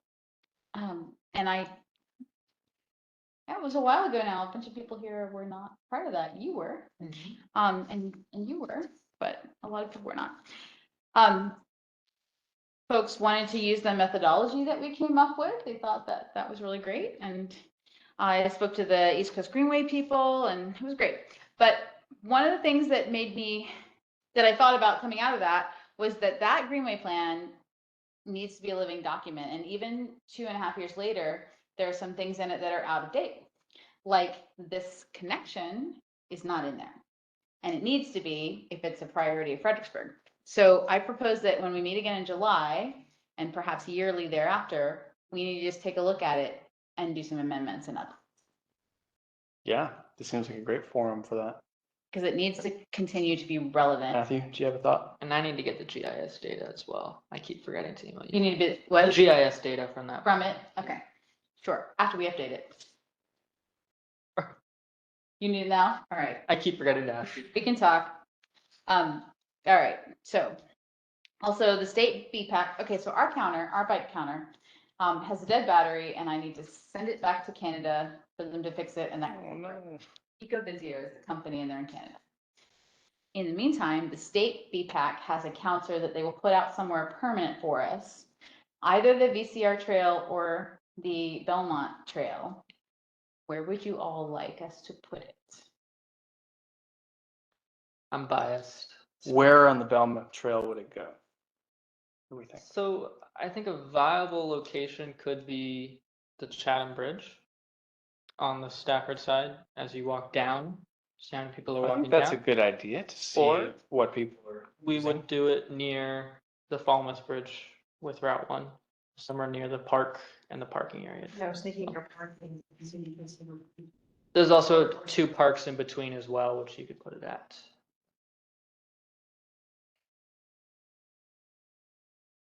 All right, so this wasn't on the agenda for a vote. But, What are we trying to measure? what? What are we measuring? Like, Yeah, this is You're a trying to- counter that counts, Area? this counts bicycles and pedestrians on the trail. And the state BPAC has a counter and they will place it permanently. It's not like an in-ground counter, but they'll mount it and they'll place it permanently and just keep a count for us. Yeah. To build on that though, what are we trying to count and why are we trying to count it? Help with funding. Yeah, will funding, will it help? I mean, what It's can we use that for data their for? count program, like they want to know Okay. how trails are used. It can help with funding. Help it- yeah. use is a good. I think For instance, for the RAISE grant, which is a federal funding grant, they do a benefit cost analysis. And one of the things they ask for bike ped projects is, do you have a count of people on an existing Right. facility nearby or at the facility that you're trying to improve? So this could help with something like that as well. They will also loan us a second one, which is what I'm really keen on, because it doesn't really matter if you guys pick the Belmont Trail or the VCR Trail, because I'm gonna put the other one on the other one. Those you want you out. The trick. Well, those are our main, those are our main ones. And I'm gonna move around our loaner. Because we had voted last year on sites, and I'm gonna move our loaner around, but I'm gonna start it. I mean, I want to be on the heritage trail for like high use. Is there any way to put around like the Friends of Rappahannock-ish area where you get I mean, you those got people and there's all crazy sorts of, numbers. yeah. well, I kind of like the idea of putting it on Chatham Bridge because you are building the case for more protected paths Sure. on bridges in the future. Yeah, And lots of people use that and then bridge. choose that. I mean, That is people are where always. we're gonna put it on the day we went out there to put it there Uh-huh. on bridge, and we discovered that the battery was dead. Yeah, I mean, That's where we were gonna I put guess it. that'd be my preference, but if folks think otherwise, You have any thoughts back there, Jacob? I mean, Actually. Actually, because it's kind of new and fresh, and you do see a lot of traffic on the streets on the bridge, and sometimes I wonder, do they kind of hang that loop, or do they continue on up Kings Highway, or cross over to Chatham Boulevard, I'll be honest with Yep. Yes. He can tell you all about that. you. Yeah, but it would be interesting. I actually think that's a pretty interesting location. Yeah. Which end? Or The Stafford side? Stafford side, I think. the Stafford side or at least, but Okay, Yeah, because that's, all right. that's a lot of connections that you That's where we'll have them put need it. to eventually make. I will say, just because you guys did mention the Heritage Trail, the previous counter, when it did work, it was on the Heritage Trail at the dog park Mm-hmm. for about a Mhm. year. Yeah, Canal Path, yeah. it was our So- highest location, right? Highest location had about an average of over 1,000 people a day. Believe it. See, I was thinking like Wow. right there where the mill, where the veer off of that connector would be, that's like a high. Mm. If you're trying to get the highest numbers, I would say Heritage. Well, Over. I think we're just trying to get interesting data. So I'd go with Yeah. the shows. Yeah. I will tell you that coming up from Kings Highway on the Stafford side to cross the bridge on a bike, I was completely confused as to how to get over to the bike trail on the other side, and I didn't even try. Terrible. There, Try doing it with the 9-year-olds with you, yeah. there's a crosswalk, but it kind of ends, and then you go down the shoulder of the roof. Yeah, no, Yeah. didn't. Right, I'll contact them there, then they'll give us a loaner while our other one Why I'm is sitting- fixed. Thanks, Gary. And the other thing, Jacob, was just that the East Coast Greenway guy wants to meet with you guys and talk about the reroute down Route 1. well, I think I trust this is the best. Our comprehensive plan supports either on Patton Road or through Route 1 to. What I need to know is where I have some confidence that Carolina County wants to be a Route 1 or be a Bud Patton Road, because ultimately we as kind of regionally have to work with them to go through their early East Coast Greenway reroute process. Then I'll have to catch up our comprehensive plan. So right now, I mean, the planned infrastructure is there, it's just the designation of East Coast Greenway route has to change. in the maps. Now, Oh, well, let me tell you this, I mean, in terms of progress, we, in addition to pursuing, these widening projects, these transportation projects that we've been talking to, when we have private development, there are requirements for frontage along those roads. So Spotsy Tech Campus was approved. They're doing a piece of the Route 1 shared use path, and then they're going down Old Foxbury Mill Road, consistent with what VDOT was hoping for. We have another Thornburg Industrial Park that's subject to rezoning. They'll be on Southbury, Roxbury Mill. Kalahari Resort, that was approved. Shared use path down the Route 1 corridor. So these pieces are coming together slowly via private development. Now we don't have to fill that out. this is what I'm going to do. I'm going to make a meeting with you and Craig Sure. and Elliot. Yep. And get it all hammered out. When they also, Leon use their new director. Yeah, and Leon, most definitely. Okay. I'll do that. All right. And actually, we have another industrial rezoning, at the Carolina County line at Montana, shared use path with that project. Right to the lines. Connection potential. West, on Montana, the west side? Oh, no, I mean, on Route 1, on the west side of Route 1? in that case, it's on Montana, Right. on the east side of I-95, but right at the Carolina line. Okay, So the question is whether they want to connect on Route 1 or Montana. We have support for both, but for the East Coast Greenway purposes, we don't know which way they want to go. I understand. Yeah. Is your shared use path on the west side of 1, near the Caroline border, or on the east side of 1? Would be on the east side of 1. Because once you get down to Ladysmith, theirs is on the west side, so I need to figure out how best Is this something we can settle That's- outside of BPAC? that is something we can. Sorry. Much as I love, Figure it out. I'll I make a love meeting. like eating dinner. All right, sorry, No problem. that's my report. Awesome. So member reports. Why don't we start with Member reports, our transportation master plan is going well. We are working on a prioritization tool for projects. We're having a stakeholder meeting in a couple of weeks with our representatives for that.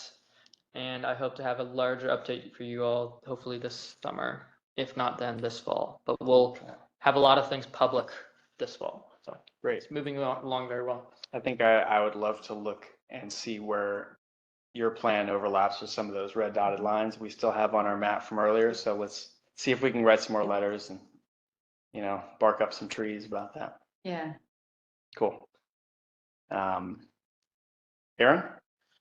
Just real quick, in the city, I know you're aware, there's some nice new crosswalks, Charles and George Street. So those will get some good use, farmer's market, and as people start getting out around downtown. So Yeah. see those. Aaron and I have been working hard to try to get crosswalks, bike paths, other stuff integrated into the city's routine repavings. Because the city owns its own streets, it's able to, more cheaply stripe in and even use some extra money to build protected, bump outs and stuff in conjunction with some of these new crosswalks. So Great. this might be the year we finally get it in there, but I should know to be disappointed by now. Yeah, you've gotten the planning commission's attention on it. Man, I'm trying. I All have right, nothing. nothing. Okay. So Speed up. for VDOT, the only thing is next week we've got all our project pipeline kickoffs, one of them being Route 1, which is kind of nice learning about this East Coast Greenway. So maybe we can bring that up during the meeting. Yeah. So Great. All right. That would VDOT and GWRC today on our Ready, Set, Go grant and the fact that roads are really, really, really expensive. Well, but insurance paths and everything else that we want to add, we bit off a little more than we could chew probably. But last month, our board did adopt the plan that Kerry did for us through the rural work plan for multimodal improvements for Route 3. And then they've also approved the rural work plan for next year, which we will work on the Dahlgren area. Great. So Good to hear. So that's I'm at least making them think multimodal. it's in the budget. Yeah. That's It's part of the rural work plan, so it's all right. good there. Now to get the funding, and that's CIP, I'm trying to get them to set aside our matching fund into like a retainage account, just so when we finally do win a grant or an award, we have a project, we have the money and we're not in the emergency going, oh, we need $500 million now. Right. All right. Fred Trails, anything to add or is pretty much early? Trying to get it away here. Okay. Sounds good. Clay? Large, or are you Stafford or are you at large? I don't know. You're I've heard at both. large. Was at I've large. heard both. At large. At large. It's got, yeah. So as a Stafford citizen, my understanding is that the Berry Farm Trail has been put back onto the CIP. After they took it off last year. Really? It's in the budget for like the current budget's being worked on right now? FY 27 or 28 is listed under parks bond funding or something. So Cool. We can't wait to change the color on our little map. No, it's yeah. Yeah. it's in the CIP. It doesn't mean it's happening, but Right. Well, if it's in there, it's easier to fight for Yeah. in the future. So good. That's the start. All right. Cool. Spotsy? Want to go through with this limited access thing? Explain. Oh. Look at this one. It's gotta happen. It's gotta be dealt with. It's gotta be dealt with. Is it possible for us to get it on our agenda as a real item or in July? Do you think we have space? Or is it something more? I mean, yes, we have space. I mean, but- it's certainly depressing. And here, I'll just raise the concern for the whole group here. And I believe we may be expecting an answer shortly. I did Okay. speak with the representative recently in local office staff. Sounded like based on the research that was being done, at least as it relates to Route 17, limited access designation wasn't the big brick wall is being pitched over the years. They did some research with Route 17 and found that, yes, having a shared use path along it, you're not adding new intersections with it, you're running along the side parallel. It sounded like it would not be prohibited from being constructed down the center of the corridor. And that raised a big concern for myself, obviously, because we've been engaged with East West study, trying to connect Germanna to VRE and down to 17 core. The regional plan, our plan, the local plan, all have identified a shared use path. There's a shared use path literally being constructed over 95 right now on 17. But the rest of the stretch has always been called into question, like, it's limited access, you can't do any improvements. And it gets back to my earlier point. Historically, when we have development along these roads, they're required to do frontage improvements. Well, every time we would have a development in front of us, when we got to our technical review committee, the flags would come up from, and again, it was getting to the point where it was dependent who you talk to within VDOT.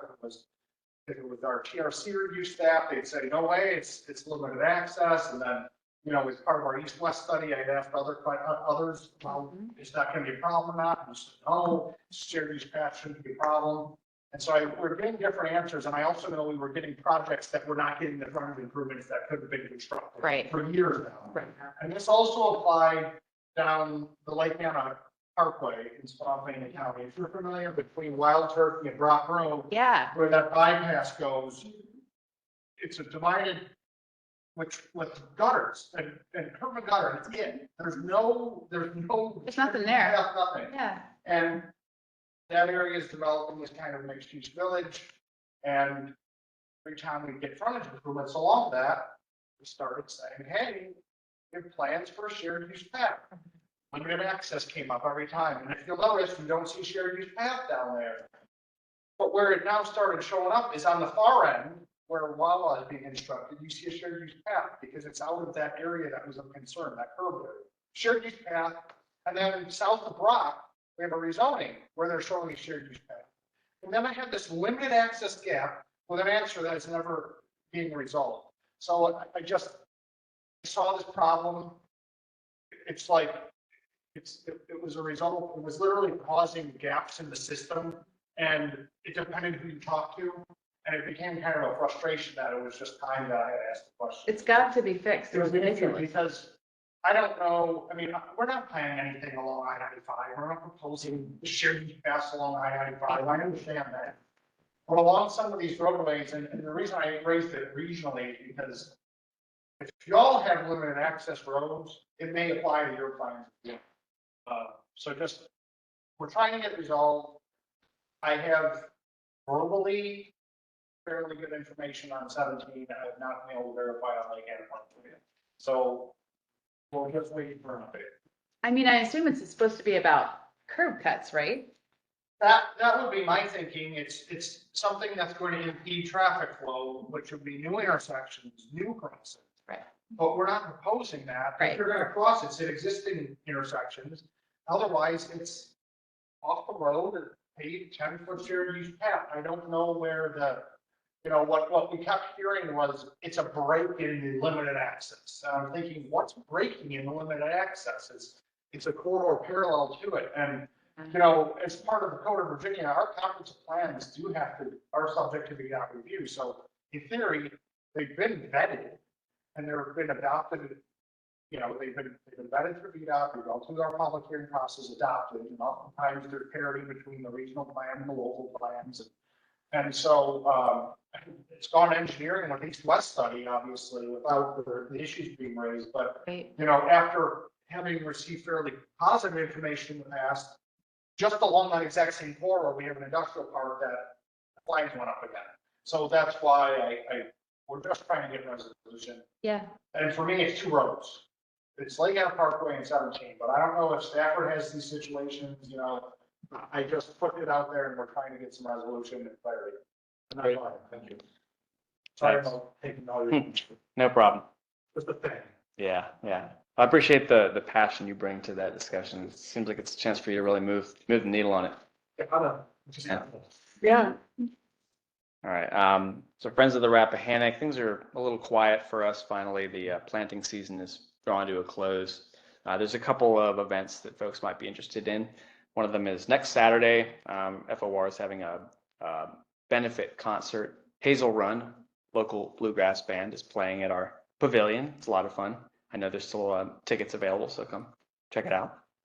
And then I would say, switching over to kind of my planning commission role in the city, after 90 plus days now of public hearing, the planning commission is going to vote on whether to recommend an ADU ordinance, trying to integrate better our land use and our transportation. I think it's a good way to move the ball forward on gentle density in the city of Fredericksburg.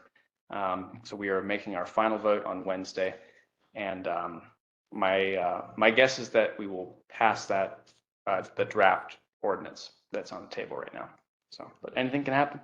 If folks are interested in tuning in, you can watch it on a video or come to the meeting. It's Wednesday, 6:30 at City Hall.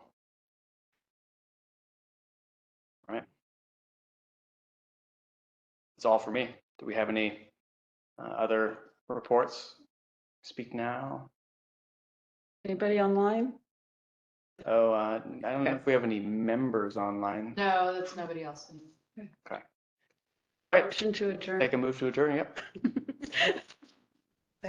All right. All in favor? Aye. Aye. I'll take it. Guys.